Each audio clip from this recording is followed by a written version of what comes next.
Okay, we'll pick up with where the last video left off. I ran out of recording time on that last one. So rationalize a numerator.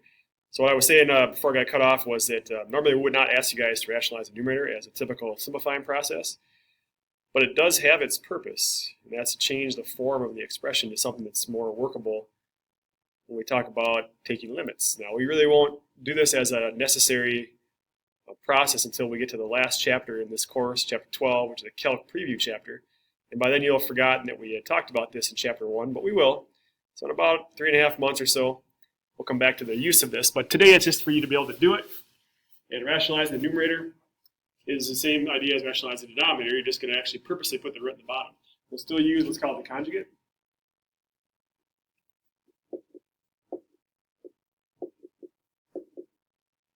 And again, remember the situation you're trying to create here is the sum and the difference.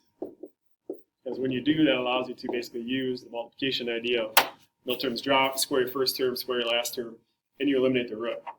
So that means we have a numerator that would be 9 minus 5 or 4. And in the bottom, basically, we've got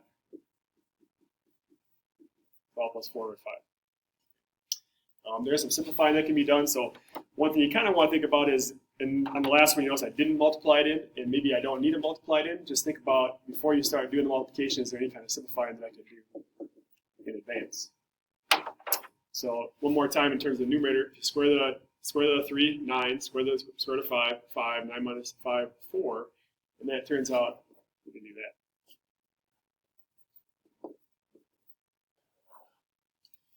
If we were to rationalize a denominator, it would take us back to the original problem.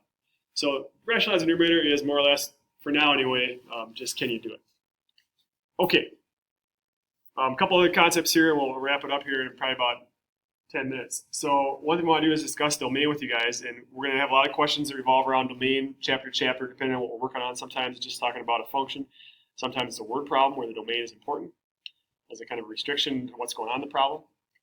Domain, basically, you can think of it two ways. You can think of it as what x can be or what x cannot be, but essentially it's what's causing the issue in the problem. There really are only two issues for us, domain-wise, at least so far anyway. One is that you are not allowed to take the square root of a negative number and get a real answer. So if we're talking about domain as a real idea, then no square root of a negative number. That's going to produce an imaginary number. The other issue, which is simple, just undefined concept, is division by 0. So if you have a value of x that would cause your denominator to become 0, that would be a domain issue. Also, why are we talking about domain this kind of early on is, number one, it's a review, right, of the idea, but also to tie in interval notation. So yesterday we did interval notation. When we state domains, we always state them as intervals. For starters, just ask yourself the question, like, what can x be, what can it not be? In the first instance, there is no issue, right? There's no domain restriction. It can be whatever, and that means all real numbers. Algebra 2 style, we would have said something like this, but pre-calc style, interval notation. After you get by the all real numbers idea and you get the other three, what are your limitations? Now, what I would do, maybe for starters, is think about it as writing your limitation out. So what I would know is true about roots, square roots, even roots, is that whatever's under that root has to be greater than or equal to 0. 0 is fine, right? Square root of 0, 0, not an issue, but you can't have a negative. So if I just state it that way, I could actually solve the inequality.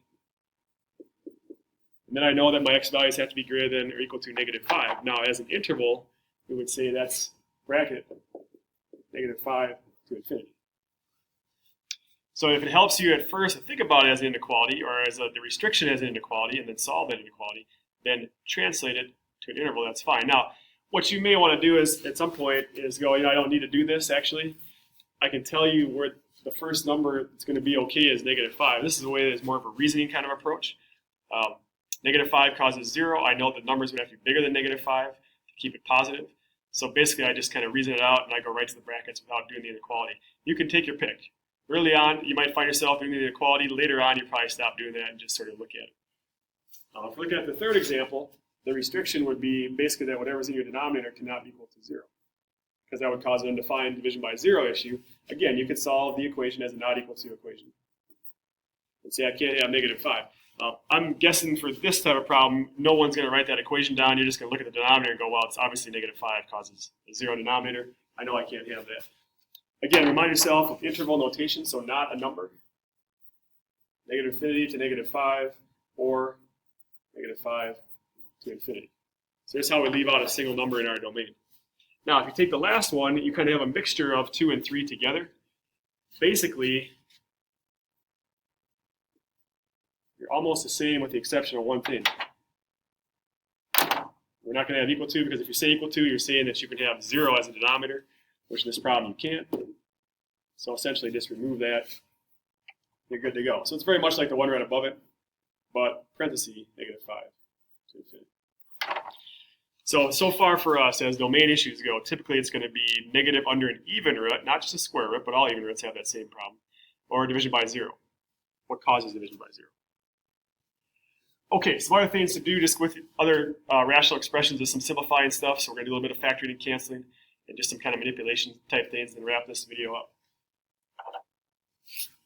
Basically, this problem could have another instruction that didn't say simplify, multiply, divide, and so on. It could just say factor and cancel. And that's what you're going to do.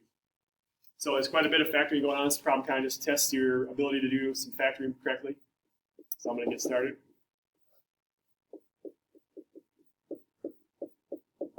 So if you're a little rusty on factoring, that may be something you got to kind of work on throughout this chapter. Remember that division, actually we can change to multiplication by flipping our fraction over. And the reason we need to do that is when we cancel, we can only cancel top to bottom if everything is multiplied together. So we need to be one big fraction essentially, and when you do multiplication, you turn the 2 into one big fraction.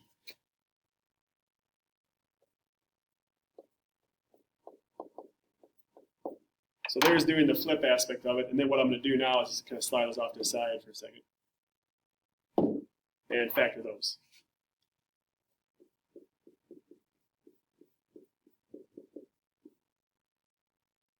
And the bottom one, I'm going to take out the x, so maybe I'll just do that over here as a little bit of a side problem.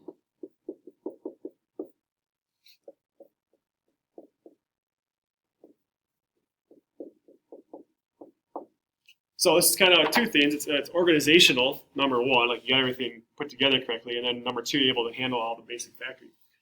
And then after that, you're good to go. Just start canceling wherever you can. So +4, +4, -5, -5. Take one of those x's out.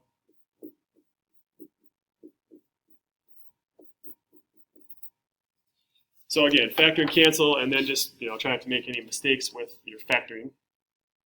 That's probably the only thing that's going to cause you any issue there. Okay, a couple other things with rational expressions. So, adding, subtracting. Now, at first glance, just think about what your normal reaction would be to this problem, no matter what the expressions look like. You're adding, subtracting fractions. Your brain should kick in and go, all right, I must have to get a common denominator. So this is really just about common denominator. And as you look at the 3, what is the common denominator? Typically, you'd want to factor your denominators, so you can see that. So when I have multiple expressions in different fractions, my kind of rule of thumb should just be one of everything has to be there. So in this case, x + 5, x - 5. So the middle fraction is good. And then the other ones, of course, we got to create the missing piece. So over here, we're multiplying by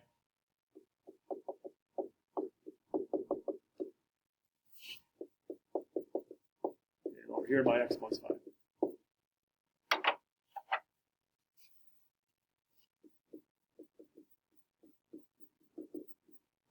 So one big fraction all over a common denominator. Now, as you go through this, the simple errors that can be made, I can tell you, are going to happen right in here. Because it's the idea of you got a negative, and the subtraction being a negative has to be distributed, and it's easy just to make that mistake. I mean, you may all know I won't make that mistake, but I've seen it about thousands of times. So what happens? People just watch out for that. Otherwise, your terms are that. Now, that step does not need to be on paper as far as I'm concerned. You guys can go through the numerator in your head, and that'd be just fine with me, and you can go to a final answer on this.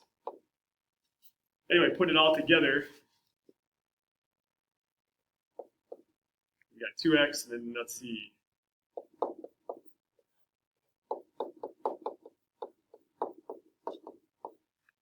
Now, also another thing to kind of watch out for is if you say, well, I got it all good, common denominator, my numerator is put together, it's all condensed into a single expression, guess I'm done. But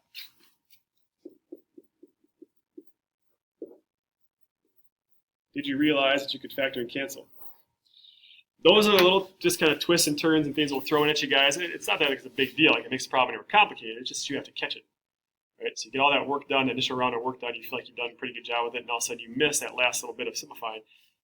Make sure you just always check at the end. Can I do any other kind of simplifying?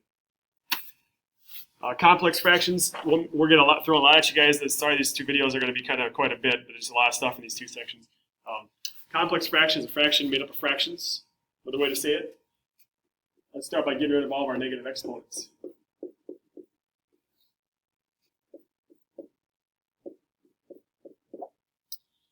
And then basically you work on the top, you work on the bottom, and then you put them together. That's the way you want to think about it. Take it in stages. So this one has a common denominator of x squared, y squared, which means multiplying each side by the other denominator. Now that's the kind of stuff I expect you guys to do, right? Just like some simple work that you can do in your head. I don't need to show a lot of, what I'm multiplying. I just know the common denominator. I know how to get both sides going. And then same thing to the denominator. So we got a common denominator of x, y, and so y minus x. Now, also, what I'd like you guys to try to do, and I mentioned this to you the other day, is start trying to cut out a little bit of work. What I think I would do if it was me, as far as I would go from blue to the what I'm going to write next, and I'd skip the red-green step. So from blue, what I would know is that I would know my common denominator, and I have this done in my head, no problem. Then I would get rid of the bigger fraction, maybe over here, by flip and multiply. And then hopefully it would occur to me that this is a difference of squares. So a little bit of factor cancel, also I can get rid of that.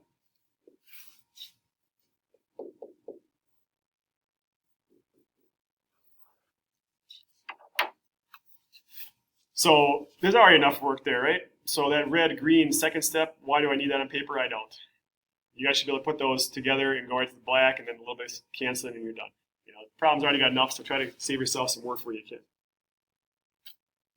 The last one I'm going to leave for you guys to try, right? Instead of me spending more time on the video, I'm going to shut this video down and I'll call it good. But a little bit of a challenge for you. It's just basically a factor, cancel, flip and multiply, just kind of a mess, but it actually works out to be simplified pretty well when you're done. But I'll leave that one for you guys. Okay, we'll wrap it up with the two videos here for 1.2, 1.4.